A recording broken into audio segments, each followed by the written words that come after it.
Hi friend, soul ফ্যামিলিতে স্বাগত। এখন আমি তোমার প্রিয় মানুষটির এনার্জি চেক করব। আজ রাতে তোমার প্রিয় মানুষটির মন মস্তিষ্কে তোমাকে এবং তোমাদের সম্পর্ক নিয়ে কী চলছে সেটাই দেখব এই রিডিংয়ের মাধ্যমে। এই রিডিং কালেকটিভ, জেনারেল, টাইমলেস এবং জেন্ডার স্পেসিফিক নয়। তুমি পজিটিভ মাইন্ডসেট নিয়ে রিডিংটি দেখো এবং রিডিংয়ের শেষে আমি অবশ্যই তোমায় গাইডেন্স দিয়ে দেব। এখন যে ফ্রেন্ড রিডিং দেখছে তার প্রিয় মানুষটির মন মস্তিষ্কে আজ রাতে তাকে এবং তাদের সম্পর্ক নিয়ে কী চলছে। এখন যে ফ্রেন্ড রিডিং দেখছে তার প্রিয় মানুষটির মন মস্তিষ্কে আজ রাতে তাকে এবং তাদের সম্পর্ক নিয়ে কী চলছে। তোমার প্রিয় মানুষটি আজ চায় একটা সাকসেস হোক, কারণ কি বলো তো, আর্কে এঞ্জেলের সোর্সের ঘা পড়েছে তার উপরে। তার জন্যেই সে একটা সাকসেস চায় জীবনে, একটা সম্পর্কের উপর, সব থেকে বেশি সম্পর্কের উপর। কারণ তাকে সম্পর্কের উপর সাকসেস করার জন্য বাধ্য করা হচ্ছে। হতে পারে সে এর আগে বিষয়গুলো নিয়ে হয় না, এক ধরনের ক্যাজুয়াল টাইপের ছিল। সম্পর্ক আছে, কেউ আমার জন্য পাগল হয়ে যাচ্ছে তো যাচ্ছে, কেউ আমাকে ভালোবাসে তো ভালোবাসে, কোনো অসুবিধা নেই, এরকম টাইপের একটা ক্যাজুয়াল টাইপের যেন সব কিছুকে করে নিয়ে এগিয়ে গিয়েছিল। এখন তার মনে হচ্ছে না, সিরিয়াস হতে হবে, কারণ আর্কে এঞ্জেলের ঘা তার পড়েছে উপরে। সেই জন্য সে চায় একটা সম্পর্কে ভিক্টরি হোক, একটা সাকসেস হোক। সম্পর্কের উপর সে সাকসেস চাইছে ফ্রেন্ড, কারণ একটা তার সঙ্গে হয়তো কিছু বড় মাপের ঘটনা ঘটেছে। আমি দেখব আরও কী চলছে, পরপর কিন্তু বেরিয়ে আসবে ফ্রেন্ড, যে কী ঘটেছে, কেন হলো, কী ব্যাপার, সব কিন্তু বেরিয়ে আসবে। তুমি দেখোই না, অবশ্যই ফার্স্ট কার্ডই যেহেতু আর্কেঞ্জেলের সোর্স চলে এসছে, তো দেখোই না কেমন আসে তার মন মস্তিষ্কের চিন্তাভাবনা। এই দেখলে টাওয়ার, আর্কেঞ্জেলের সোর্সের ঘা এত সহজ নয়। যার ঘা উপরে পড়বে না, একদম সে হয় না, সে দিদা ঠাকুরদা, তার উপরে কেউ যদি থাকে সবার কথা মনে চলে আসবে, হ্যাঁ না, বাঁচাও করতে থাকবে। আর্কেঞ্জেলের ঘা এত সহজ নয়, সোর্সের ঘা। এই তো অবস্থা, একটা বড় মাপের ভারী কিছু বিচ্ছেদ তার জীবনে ঘটানো হয়েছে, কিছু একটা বড় মাপের বিচ্ছেদ, যে এই রকম একটা হেভি এনার্জিতে সে রয়েছে আজকে রাতে, বা এই হেভি এনার্জি আজকে তাকে ফিল করাচ্ছে। কিছু তো একটা মারাত্মক ঘটনা ঘটেছে ফ্রেন্ড। আমি দেখব যে কি ঘটনা তার লাইফে ঘটলো। আর্কে এঞ্জেল তাকে কীটা এমন দিয়েছে জবরদস্ত, একদম আর্কে এঞ্জেল দেওয়া মানে জবরদস্ত দেবে, একদম ব্রহ্মাস্ত্র প্রয়োগ করবে। আমি দেখব কীটা হচ্ছে তার, মানে এই যে বিচ্ছেদটা কার সঙ্গে, কি ব্যাপার, কেন এত ভারী এনার্জিতে রয়েছে আমার ফ্রেন্ডের প্রিয় মানুষটি, কি হয়েছে তার সঙ্গে। কোনো লেডি, তার লাইফে কোনো লেডির ভূমিকা যদি থাকে ফ্রেন্ড, সেই লেডি কিন্তু তোমার প্রিয় মানুষটির উপরে বিশাল হাবি ছিল, নেগেটিভ ছিল। সেই লেডি তোমার প্রিয় মানুষটির জীবনে একটা বড় মাপের টাওয়ার আনতে হেল্প করেছে, বা টাওয়ার এনেছে, বা এই লেডি এমন কিছু ক্রিয়েট করে দিয়েছে তোমার প্রিয় মানুষটি এই টাওয়ারের মতো একটা পেনফুল অবস্থাতে পড়ে গেছে, মানসিক দিক থেকে একদম ক্ষতবিক্ষত। এইরকম কোনো একটা লেডির ভূমিকা রয়েছে এই যন্ত্রণাটা তাকে দেওয়ার জন্য। যদি কোনো লেডি তোমার প্রিয় মানুষটির জীবনে যে একটা বিশাল বড় জায়গা জুড়ে ছিল, হ্যাঁ না, বিশাল বড় জায়গা একটা জুড়ে ছিল, এবং সে হয়তো তাকে নিয়ন্ত্রণ করতো, তাহলে এক্ষেত্রে তুমি ধরে নাও ওই লেডি তাকে আজকে এই রকম একটা পেনফুল অবস্থাতে তাকে পৌঁছে দিয়েছে। কোনো একজন রয়েছে ব্যক্তি, কোনো একজন লেডি রয়েছে ফ্রেন্ড তোমার প্রিয় মানুষটির জীবনে, যে তাকে এই জায়গায় পৌঁছে দিয়েছে। আমি দেখব আরও কি চলছে তোমার প্রিয় মানুষটির মন মস্তিষ্কে আজ রাতে। লেডি তো লেডি হাজির, থার্ড পার্টি তার ফ্যামিলি ফ্রেন্ড, তার ফ্যামিলি আজকে রাত একটা বেশ পেনফুল অবস্থা তোমার প্রিয় মানুষটি। আজ আদার্স কিছু ভাবনায় থার্ড পার্টি রয়েছে তোমাদের সম্পর্কে, সে হচ্ছে ফ্যামিলিতে তার মা বা তার দিদি বৌদি কেউ হতে পারে, এবং তার থেকেও একটু বয়স্ক কোনো লেডি রয়েছে। দুজন লেডি রয়েছে এখানে, হ্যাঁ, যে তোমার প্রিয় মানুষটির উপর হাবি ছিল। একজন লেডি এমন কিছু ক্রিয়েট করেছে যে টাওয়ারের মতো একটা পেন পাচ্ছে আজকে, এবং তাদের কথাই ভাবছে। যারা ফ্যামিলির লোক স্বার্থের সঙ্গে জুড়ে রয়েছে, সঙ্গে দুজন লেডি রয়েছে তোমার প্রিয় মানুষটির উপরে হাবি। আজকে সেই দুজনের মধ্যে একজন কোনো লেডি রয়েছে যে এই টাওয়ারের মতো একটা পেনফুল অবস্থায় পৌঁছে দিয়েছে তাকে, একটা টাওয়ারের মতো একটা পেনফুল অবস্থা তাকে পৌঁছে দিয়েছে। এই জন্যেই কিন্তু সে মানে একটা চাপ তার ফিল করাচ্ছে, এবং হচ্ছে পেনফুল অবস্থা, বেশ পেনফুল অবস্থা, এমন হয়তো পেন যে চোখের জল ফেলতে পারছে না, কিন্তু ভেতরে একদম জ্বলে পুড়ে শেষ হয়ে যাচ্ছে। এই রকম একটা পরিবারের দিক থেকে সব থেকে বেশি একজন লেডি রয়েছে পরিবারের দিক থেকে তো ব্যালেন্স করছে। তোমাদের সম্পর্কে থার্ড পার্টি রয়েছে, সব থেকে বেশি পরিবার। একটা কোনো ব্যক্তির সঙ্গে তার ইমোশনালিভাবে সম্পর্ক জুড়ে রয়েছে ফ্রেন্ড, যে একটা মনের মধ্যে মন চাই এক, কিন্তু বাইরের পরিস্থিতি চাই অন্যরকম। দুটোকে ব্যালেন্স করে যাচ্ছে, কারণ তার ব্যাক অফ মাইন্ডে যে ইমোশন উথাল পাথাল একটা হয়ে আছে না, সেখানে তার অনেক স্বপ্ন রয়েছে সেই মানুষটাকে নিয়ে, আর সেই মানুষটাকে সে খুব নিজের থেকে এই রকম অবস্থায় ছেড়ে দিয়েছে। যে তার প্রতি ইমোশন ছিল, নিজের মতো তাকে এককালে ভেবেছিল, কিন্তু নিজের মতো ভেবে তাকে এমনভাবে বরবাদ করেছে, আজ সে খুঁজে পাচ্ছে না কি করবে। তাকে নিয়ে কিন্তু অনেক স্বপ্ন সে দেখেছিল, সেই মানুষটাকে অর্থনৈতিক দিক থেকে এবং মানসিক দিক থেকে পুরো বরবাদ করে ছেড়ে দিয়েছে এই ব্যক্তি। আর সেটা কাদের জন্য করেছে বলো তো? এই লেডিগুলোর জন্য। আজ সেই লেডিগুলো আজকে টাওয়ার দিয়ে দিয়েছে। ঠিকই করেছে, কারণ আর্কেঞ্জেলের ন্যায় যখন আসবে, সর্ষের ঘা যখন আসবে না, তোমার কিছু করার থাকবে না। তুমি যত ভারী এনার্জি করবে, তোমার উপর সেই মাপের কিন্তু ঘা পড়বে। এই জন্য সে অন্যায় তো করেছে, এই অন্যায়টা তো করেছে। এটা কার সঙ্গে করেছে? টাকা পয়সা নিয়ে মানসিক দিক থেকে এইভাবে যে ক্ষতবিক্ষত করে দিয়েছে, কার সঙ্গে? সেটা তোমার সঙ্গে করেছে। আর তোমার সঙ্গে করার জন্য আর্কেঞ্জেল একটা বড় মাপের টাওয়ার দিয়ে দিয়েছে সেই লেডির সঙ্গে। লেডিকে দিয়েই একটা টাওয়ার দিয়েছে তোমার প্রিয় মানুষটির আক্কেলের উপরে। এদেরকে নিয়ে তার জন্য ভাবছে এবং ব্যালেন্স করছে নিজের মন মস্তিষ্ককে। প্রচুর ভারী এনার্জি দিয়েছে সেই ব্যক্তিকে, একজন ব্যক্তিকে খুব কষ্ট দিয়েছিল এদের জন্য। কে বলেছিল তুমি অন্যের ভালো তো সবার করো, না হয় কারোর করো না, একের মান রাখতে গিয়ে তুমি অন্যকে বরবাদ করবে? সে তো কর্মা গেইন। এই কর্মা গেইন করলে আর্কেঞ্জেল ছেড়ে দেবে তোমাকে তো সে সেম কেন, তার থেকে পার্সেন্টেজ যোগ হয়ে তোমার কাছে রিটার্ন যাবে। এই তো রিটার্ন গিয়েছে তার কাছে। আজকে ব্যালেন্স করছে মন মস্তিষ্কর মধ্যে, হ্যাঁ না, মন খুব খারাপ, ব্যাক অফ মাইন্ডে ইমোশান তার ওভারফ্লো হচ্ছে, আজকে ওভারফ্লো করছে তার ব্যাক অফ মাইন্ডে ইমোশান। আমি দেখবো আরও কী চলছে। এখন আর চাই না কাউকে, আমি দিতেও চাই না, নিতেও চাই না, পেতেও চাই না, কিছুই নয়। ইমোশনালিভাবে কারোর সঙ্গে জুড়ে নেই, এই লেডিদের সঙ্গেও নয়, না তোমার সঙ্গে, না যদি অন্য কোনো থার্ড পার্টি ফোর্থ পার্টি ছিল, লাভ রিলেশনশিপ কোথাও নেই, কোনো জায়গাতে অ্যাটাচ নেই। আজ নিজেকে একা করে নিয়েছে, কারণ এই ঘা পড়লে একা ছাড়া আর কোনো দুনিয়ায় কিছু দেখতে পাবে না, আঁধারই দেখতে পাবে, কাউকে কিছু দেখতে পাবে না। আজ ব্যালেন্স করছে, এমন ঘা পড়েছে পুরো তার ভূমিকম্প হয়ে গেছে নিজের মধ্যে, হ্যাঁ না। সেই জন্য আজকে সে চায় না কাউকে, নিজেকে নিজের মধ্যে রাখতে চায়, আর কারোর সঙ্গে কোনো লেনদেন নেই, নিজের মধ্যে নিজেকে রাখাই বুদ্ধিমানের কাজ, এরকমই তার মনে হচ্ছে আজ রাতে। বেশ চাপের মধ্যে রয়েছে তোমার প্রিয় মানুষটি ফ্রেন্ড, একদম ইমোশনালিভাবে প্রচুর প্রচুর প্রচুর পেনফুল। আজকের রাত বেশ পেনফুল রাত তোমার প্রিয় মানুষটি, আজকে গিল্টি ফিল করাচ্ছে তাকে। এই যে ঘাটা পড়েছে, এটা তো অবশ্যই তাকে গিল্টি ফিল করাবে। গিল্টি ফিল করাচ্ছে কেন?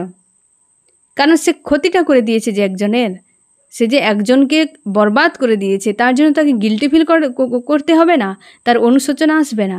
সেই অনুশোচনাই হচ্ছে আজকে, যে আমি একটা মানুষের ইমোশানকে নিয়ে ক্ষতি করেছে, টাকা পয়সা কিনে ক্ষতি করেছে। আজ কিন্তু টাকা পয়সার হিসেব নিকেশ নেই, তোমার কাছ থেকে যে টাকা পয়সা নিয়েছিল না, লাখ লাখ টাকা তুমি যে দিয়েছিলে এই মানুষটাকে, তার হিসেবে আজ নেই। তার কাছে হিসেবটা কি হচ্ছে? ইমোশান।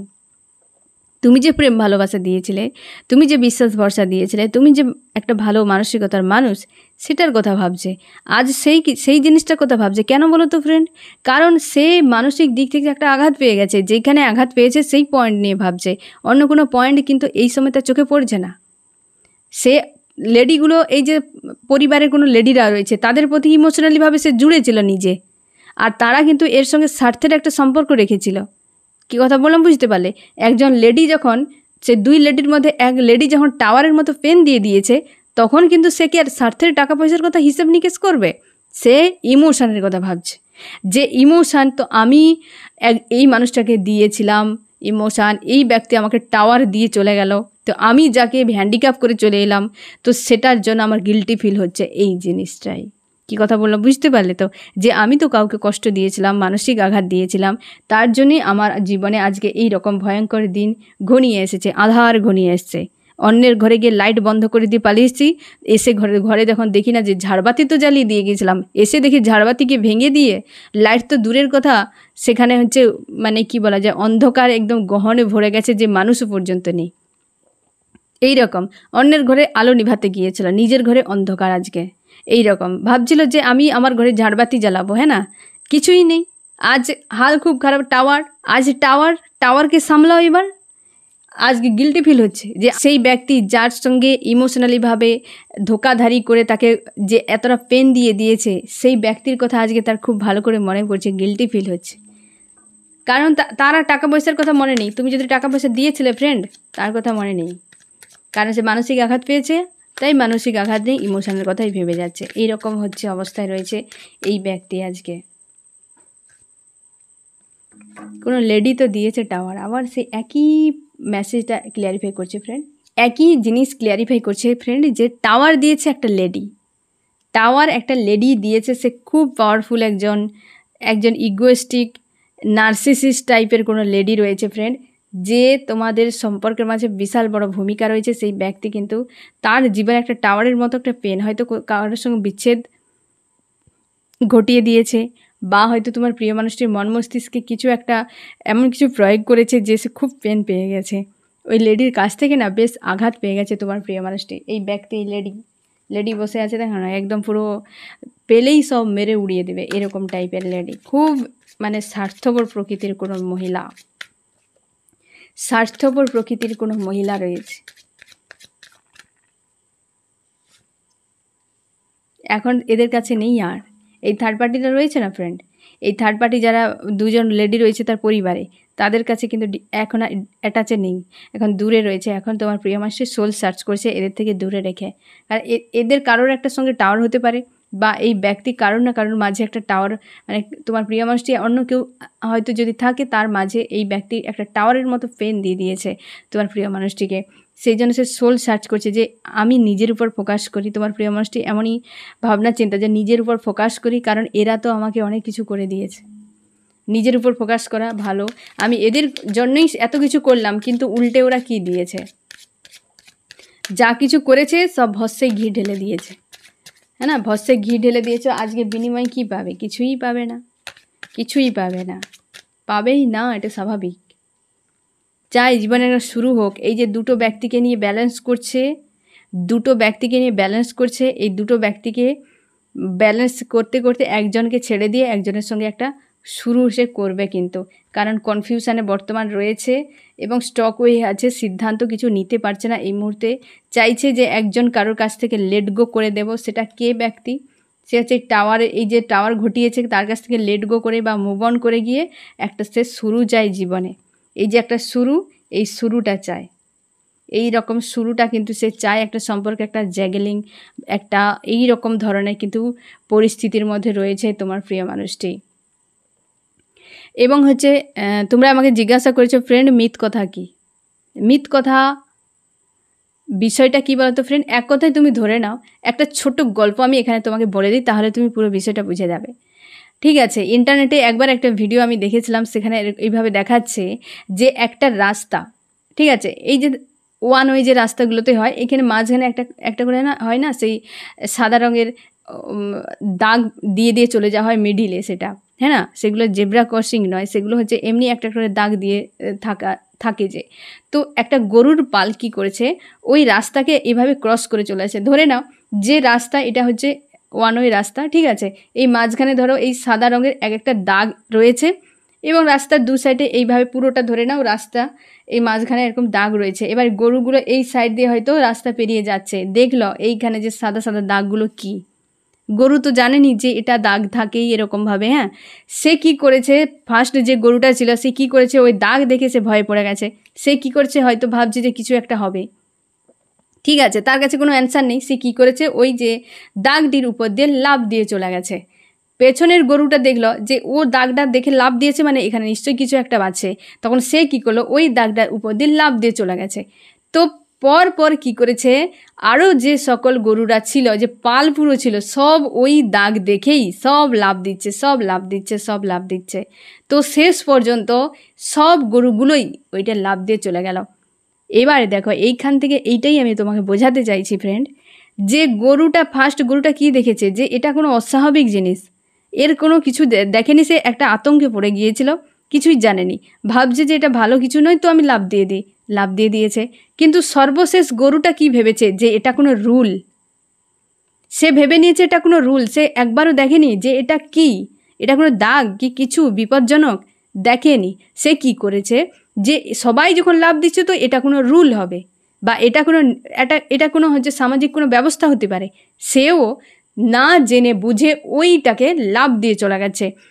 এটাই হচ্ছে সমাজে মিথ কথা। সেই জিনিসটা হয়তো এককালে দেখো মিথ কথা বা রুলগুলো কেমন হয়, যে একটা সময় পরিস্থিতি এমন আসে যে সমাজে যেমন যেটা শাসন ব্যবস্থা, আমাদের হিস্ট্রিতে তোমরা জানবে শাসন ব্যবস্থা কিভাবে ধীরে ধীরে বদল এলো। প্রথমের দিকে মহিলারা শাসন ব্যবস্থা করতো, হ্যাঁ না, সেই বৈদিক যুগের সময় মহিলারা ছিল। তারপর পুরুষতান্ত্রিক সমাজ, এক সময় পুরোহিতরা করতো। তারপর হচ্ছে এক সময় হচ্ছে যারা ক্ষত্রিয় তারা প্রশাসন ব্যবস্থা নিল। তারপর বাণিজ্যিক যারা ব্যবসা বাণিজ্য করতো তারা করতো। তারপর হচ্ছে বিভিন্ন বিদেশিরা ভারতবর্ষে এলো, হ্যাঁ না, মুঘল, সুলতান, ইংরেজ, এই যে ধীরে ধীরে বদল এলো। রুল কি হয়েছে সময়ের সঙ্গে সঙ্গে বদল হচ্ছে। রাজারা বা হচ্ছে বাদশারা বিভিন্ন টাইপের রুল বানিয়েছে অবস্থার বদলের সঙ্গে সঙ্গে। এই সময়ের সঙ্গে সঙ্গে যেমন পরিস্থিতি শাসন ব্যবস্থার বদল এসছে, তেমনিভাবে রুলগুলোরও বদল এসছে। কারণ কি সেই পরিস্থিতিতে ওই রুলটা করা জরুরি ছিল। বর্তমান মানুষ কি করছে, আজকের দিনে কেউ দেখছে না ওই রুলটা মানা উচিত কি উচিত নয়, ওটা মানা উচিত কি উচিত নয় কেউ বুঝছে না। সেই রুলটাকে হিউজ গ্রহণ করে নিচ্ছে, ভাবছে এটা একটা সামাজিক রুল। কিন্তু কেউ বলতে পারবে না এই রুলটা কোথাও লেখা রয়েছে। এরকম কোনো রুল যে সংবিধানে বা তোমার ধর্মগ্রন্থে লেখা নেই, সেটাকে বলা মিথ কথা, সেটাকে বলা হয় ব্যবহারিক একটা রুল। এটা একটা ব্যবহারিক, না এর কোনো অস্তিত্ব রয়েছে, না একে মানা জরুরি, তোমার যে একদম মানতেই হবে এরকম কোনো কথা নেই। তো এই রকম প্রচুর সামাজিক মিথ কথা তৈরি হয়ে গেছে। সামাজিক এরকম ফালতু অনেক রুল তৈরি হয়ে গেছে, যেগুলো সময়ের সঙ্গে সঙ্গে মানুষকে ব্যবহার করতে হয়েছিল। সে ব্যবহারিক রুলটা আজকে স্ট্রংলি মানুষ রুল হিসাবে ব্যবহার করছে, মানছেও তাকে। কি কথা বললাম বুঝতে পারলে তো ফ্রেন্ড? জাস্ট একইভাবে মানুষ দেখছে এটা সে করছে মানে আমাকেও করতে হবে। কেউ দিমাগ চালাচ্ছে না যে এটা এই সময়ে এটা কি উপযুক্ত, করা কি উচিত, কিন্তু এটা দেখছে না। এরকমই আজও পর্যন্ত অনেক মিথ কথা, অনেক রকম কিছু রয়েছে যেগুলো মানুষ হিউজ কিন্তু মেনে চলে যাচ্ছে। তো এই জিনিসগুলো এবার যে হচ্ছে এইগুলো নিয়ে বিরোধিতা করছে, পুরো সমাজ তাকে দাবানোর চেষ্টা করছে। এটা আজও আছে ফ্রেন্ড। শিক্ষিত সমাজ হয়েও মানুষ এই জিনিসগুলো আজও কিন্তু মেনে চলে যাচ্ছে। এই জিনিসটা হচ্ছে মিথ কথা বা ব্যবহারিক রুল, যেটা না আছে তোমার সংবিধানে, না আছে তোমার ধর্ম হচ্ছে গ্রন্থে। এই সকল বিষয়গুলো মানুষ তার ব্যবহারের জন্য বানিয়েছে, ব্যবহারের জন্য এই সকল হচ্ছে রুলগুলো বা হচ্ছে সিস্টেমগুলো করে রেখেছে, যেগুলো একটা সময় কী ছিল যে সেই অবস্থাতে ওটা করা জরুরি ছিল। কিন্তু এখন কি সেটা জরুরি? সেটা দেখছে না। সেটা ছিল, লোকে করেছে তো আমাকে করতে হবে, কিন্তু এটা দেখছে না যেটা আমার করা উচিত কি উচিত নয়। যার ফলে মানুষের যে হেলদি বাউন্ডারি নেই, যে এটা আমাকে করতে হবে কি হবে না এটা ভাবার দরকার নেই, সবাই করছে আমাকে করতে হবে। কারোর মধ্যে হেলদি বাউন্ডারি নেই, না কেউ সেই জিনিসটাকে নিয়ে কেউ ভাবনা চিন্তা করছে যে আজকের দিনে সেটা উপযুক্ত কি না। এই জিনিসগুলো মিথ কথা, ব্যবহারিক রুল আজও মানুষ হিউজ মেনে যাচ্ছে। জাস্ট এইভাবে ফার্স্টে আমি তোমাকে যে গল্পটা, মানে গল্প নয় ফ্রেন্ড, এটা একটা ইন্টারনেটে ভিডিও আমি দেখেছিলাম। সেই ভিডিওটাতে একই রকম মানুষ ওই জিনিসগুলো করে যাচ্ছে। হয়তো শুনতে তোমার খারাপ লাগবে ফ্রেন্ড, যে তাহলে কি আমরা গরুর মতো? একদম নয়। আমি জাস্ট এখানে এটাই বোঝাতে চাইছি যে একটা গরু সেটা ভয়ে সে এমনটা করে দিয়েছিল। হয়তো মানুষজন একটা রুলকে, সেই অবস্থা এমন হয়তো ছিল যে ওই রুলটা করা জরুরি ছিল, কিন্তু শেষের দিকে যে গরুগুলো ছিল তাকে তার মানা কি জরুরি ছিল? কেউ তো দেখতে পারতো যে এটা কোনো একটা দাগ চিহ্ন মাত্র, আর কিছুই নয়। কেউ দেখলো না। আজও মানুষ কেউ দেখেনি, কেউ বোঝার চেষ্টা করেনি যে এটা আজকের দিনে উপযুক্ত কিনা। সেটা দেখছে না, বুঝছেও না, কিন্তু মেনে চলে যাচ্ছে।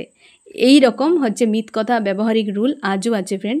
যেটা আমি তোমাকে বলবো ব্যক্তিগতভাবে, যেটা ঠিক নয়, তোমার সমাজ বা তোমার হচ্ছে মানে তোমার বিশেষ করে সংবিধান, তোমার ধর্মতে নেই, তো তুমি সেটা না মানলেও চলবে।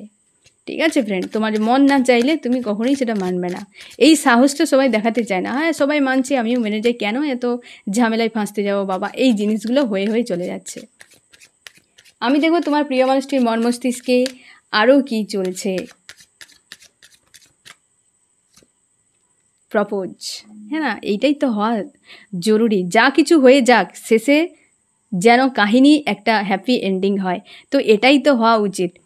সে এতগুলো, এই যে একটা ঝামেলা, পুরো ঝড় চললো পুরো বিষয়টাতে, হ্যাঁ না ফ্রেন্ড, শেষে এসে দেখলো যে মানে শেষে এসে সে কিন্তু প্রপোজ একটা করতে চায়। কারণ তার সে এত কিছুর হওয়ার জন্যই তো সে, তার কাছে পুরো বিষয়টা ক্লিয়ার হয়ে গেছে। সে বুঝতে পেরেছে যে আমার কি করা উচিত। তার জন্য সে চাইছে যে তোমার সঙ্গে একটা গিভ অ্যান্ড টেক আসবেই ফ্রেন্ড।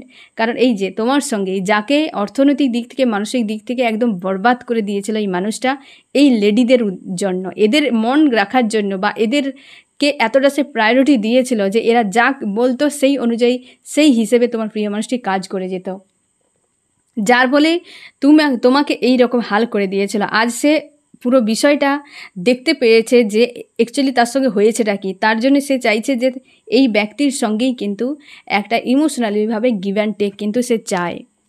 কি কথা বললাম বুঝতে পারলেন তো ফ্রেন্ড? আমি দেখব যে তোমার মন মস্তিষ্কে কী চলছে আজকে রাতে। আমার যে ফ্রেন্ড এখন রিডিং দেখছে তার মন মস্তিষ্কে কী চলছে। তুমি ফ্রেন্ড আজ হচ্ছে কোনো ট্রাভেলিংয়ের জন্য বা কোথাও যাতায়াতের জন্য পরিকল্পনা করছো, বা হচ্ছে তুমি মন মস্তিষ্কে একটা কোনো বিষয় নিয়ে হয়তো একটা ঝড় বা ডাউন ফিল করাচ্ছে, এমনও হতে পারে ফ্রেন্ড। তুমি ভাবছো এই মানুষটা প্রচুর লজিক্যাল মাইন্ড ব্যবহার করছে, বা তোমার উপর মাইন্ড গেম প্রচুর খেলেছে ফ্রেন্ড, এবং তুমি জাস্টিস চাও সম্পর্কের কোনোভাবে শুরু একটা হোক। উইল পাওয়ারটা তোমার পুরো হয় না, এক প্রকার খারাপ করে দিয়েছে এই মানুষটা। তুমি চাও মুভ অন বা লেট গো। তোমরা অনেকে মুভ অন বা লেট গো করে দিয়েছো, যারা করেছো তারা মঙ্গল হয়েছে ফ্রেন্ড। লেট গো বা মুভ অন যদি না করো, একটা জায়গা খালি না করলে সেখানে কোনো কিছু ভরবে না। তুমি চাইছো অথচ তোমার জাম হয়ে আছে, তাহলে তুমি রাখবে কোথায়? জায়গা খালি এইভাবে করতে হবে যে অতীতে যা ঘটে গেছে তাকে আর জাম করে রাখার কোনো প্রয়োজন নেই, তাকে তুমি বদলাতে পারবে না। তাই লেট গো বা মুভ অন করে যাও, জায়গা খালি করে দাও যে কোনো উপায়ে। তারপর দেখবে মানুষটা হয় রিটার্ন করছে, না হয় ইউনিভার্স তোমাকে কিছু দিয়ে দিবে। না হলে তুমি ওই এনার্জি ধরে যদি বসে থাকো, তুমি বসেই থাকবে শুধু। কি কথা বললাম বুঝতে পারলে? নিজের উপর কাজ করো ফ্রেন্ড। এবং হচ্ছে তুমি কনফিউশানে একটা রয়েছো, স্টক একটা ফিল করাচ্ছে তোমাকে, যে এক জায়গায় পুরো দাঁড়িয়ে গেছে, এইরকম ইমোশন ওভারফ্লো হচ্ছে এই মানুষটার প্রতি। তুমি চাও, আর মানুষটার কর্মকাণ্ডের জন্য তোমার প্রচুর রাগ হয় এই মানুষটার প্রতি। তুমি কিং বা কুইন, এবং তুমি অবশ্যই কিং বা কুইন, তোমার কাছে সব কিছু রয়েছে, কিন্তু মনের মধ্যে একটা শান্তি নেই। কনফিউশন একটা কাজ করছে যে বেরিয়ে যাবে কি থাকবে, এইরকম একটা পারিবারিক ব্যাপার রয়েছে। মানে তোমাদের সম্পর্কে সবথেকে বেশি পারিবারিক সমস্যার কারণে, বা যে সম্পর্কে পারিবারিক সমস্যার কারণে তোমাদের সম্পর্ক খারাপ হয়ে গেছে ফ্রেন্ড, এই রিডিং কিন্তু তোমাদের জন্য। এই কয়েকদিন ধরে সবথেকে বেশি লাভ রিলেশনশিপের থেকে পারিবারিক সমস্যা সবথেকে বেশি সামনে আসছে ফ্রেন্ড। প্রচুর ব্লকেজের কারণে সম্পর্কে একাধিক সমস্যা, বা প্রচুর ব্লকেজের কারণে সম্পর্ক তোমাদের ব্রেক হয়ে গেছে, এবং প্রচুর হার্টব্রেক তুমি ফিল করেছো, আইসোলেট ফিল করায়। তোমার প্রিয় মানুষটা বিবাহিত হতে পারে ফ্রেন্ড, তুমি কিং বা কুইন, এবং তোমার নিউ বিগিনিং তুমি চাও যে সম্পর্কে একটা নিউ বিগিনিং হোক, মানুষটা তোমার কাছে রিটার্ন করুক যে কোনো উপায়ে। এইরকম একটা এনার্জিতে তুমি রয়েছো আজকের রাতে। আমি দেখব ফ্রেন্ড তোমার প্রিয় মানুষটি নেক্সট অ্যাকশান কি নিতে পারে এই সম্পর্কের জন্য। নেক্সট কি অ্যাকশান নিতে পারে। সে কিন্তু ফ্রেন্ড একটা ডিসিশান নেওয়ার জন্য রেডি হয়ে যাবে, কারণ তার কাছে কনফিউশান। আগে সে ওই লেডির কাছ থেকে সরে আসবে, এটা তার ফার্স্ট ডিসিশান হবে ফ্রেন্ড। এই লেডির কাছ থেকে সরে আসবে সে, তারপর সে যা করার করবে তোমাদের সম্পর্কের জন্য অ্যাকচুয়ালি তোমাকে ধরে নিতে হবে যে সেই ব্যক্তির কাছ থেকে আগে ডিটাচ হবে, এটাই তার উদ্দেশ্য। কারণ এই ব্যক্তি তার বর্তমান অস্বস্তি ফিল করাচ্ছে, বা তাকে সংকটে ফেলে দিয়েছে, যে টাওয়ারের মতো একটা পেনে ফেলে দিয়েছে না ফ্রেন্ড, সেখান থেকে কিন্তু সে নিজেকে বের করে আনবে আগেই, এটাই তার ফার্স্ট অ্যাকশান হবে। আমি দেখব ফ্রেন্ড তোমার কি করা উচিত। আমার যে ফ্রেন্ড এখন রিডিং দেখছে তার এই মুহূর্তে কি করা উচিত। গো উইথ দ্য ফ্লোতে ছেড়ে দাও, জায়গা খালি করো। ইমোশন ওভারফ্লো হচ্ছে ব্যাকঅপ মাইন্ডে ফ্রেন্ড। তোমার ইনটিউশন যা বলছে তুমি তার উপর ফোকাস করো, যে তোমার মনের ভেতরে যে একটা সোল, তোমার ঈশ্বর আল্লাহ তোমাকে কি বলছে সেটার উপর ফোকাস করো। সব কিছু গো উইথ দ্য ফ্লোতে ছেড়ে দাও, রিলিজ করে দাও। লুজ করে দাও, আপনি আপ সব রিলিজ হয়ে যাবে। তোমাকে সেটাই বলা হচ্ছে, কারণ তোমার নিউ বিগিনিং আসছে। পরপর দুটো মেজর আরকানার কার্ড, তোমার নিউ বিগিনিং আসছে এবং তোমাকে বলা হচ্ছে গো উইথ দ্য ফ্লোতে নিজেকে ছেড়ে দাও, ফ্রি থাকার চেষ্টা করো। তোমরা অনেকে পজিটিভ আছো, অনেকে খুব ডাউন ফিল করছে তোমার, বা ডাউন ফিল করাচ্ছে এই সময়টা। তো একটু নিজের উপর কাজ করো ফ্রেন্ড, এখানে আর আদার্স কিছু নয়। ক্রেভিং একদম রাখবে না, নিজের উপর কাজ করো। নিজের এই নেগেটিভ এনার্জিগুলোকে সাইড করে দাও, খালি করে দাও, ফ্রি হয়ে যাও, দেখবে বদল চলে আসছে। অবশ্যই বদল আসবে। তোমরা যারা রিইউনিয়ন হয়েছে তারা কমেন্টে যে লিখেছে তোমরা দেখবে ফ্রেন্ড, যে তারা কি করেছিল অ্যাকচুয়ালি, তারা খেটেছে এর জন্য, অবশ্যই রিলিজ করেছে, যার ফলে তাদের কিন্তু এই শূন্যতা তৈরি হওয়ার জন্যই তখন কিন্তু কিছু না কিছু তোমার লাইফে এন্ট্রি নেবে। আর শূন্যতা না তৈরি হলে কিন্তু কিছুই হবে না ফ্রেন্ড, অবশ্যই তোমাকে খাটতে হবে। আমি দেখবো ফ্রেন্ড এই রিডিংয়ে কোন কোন রাশি সবথেকে বেশি হাইলাইট করেছে। এখানে এসছে ওয়াটার, ক্যান্সার, স্করপিও, পাইসিস, কর্কট, মিন, বৃশ্চিক। তারপর এসছে ফায়ার, এরিস, লিও, সেজিটেরিয়াস, মেষ, সিংহ, ধনু, এবং আর্থ, টরাস, ভর্গ, ক্যাপ্রিকন, বৃষ, কন্যা, মকর, এবং হচ্ছে এয়ার, জেমিনি, লিব্রা, অ্যাকুরিয়াস, মিথুন, তুলা, কুম্ভ। এখানে এটাও বলা হয়েছে ফ্রেন্ড তোমাদের সম্পর্ক প্রথমে দিকে খুব ভালো ছিল, মাঝখানে প্রচুর হার্টব্রেক হয়ে একা হয়ে গেছে দুজনে, এরকম প্রচুর প্রেম ভালোবাসা, প্রচুর কষ্ট, তারপর আলাদা হয়ে যাওয়া, এবং দুজনেই স্যাড অ্যালোন হয়ে থাকা, দুজনে আলাদা আলাদা হয়ে যাওয়া এই রকম। এবং সে বলছে অবশ্যই সে রিটার্ন করবে, কিন্তু একটু সময় লাগবে, কারণ এইখান থেকে তাকে বেরাতে হবে। ঠিক আছে ফ্রেন্ড, এই হচ্ছে তোমার রিডিং। কেমন লাগলো জানিও। সোল ফ্যামিলিতে জুড়ে থাকার জন্য অনেক অনেক ধন্যবাদ।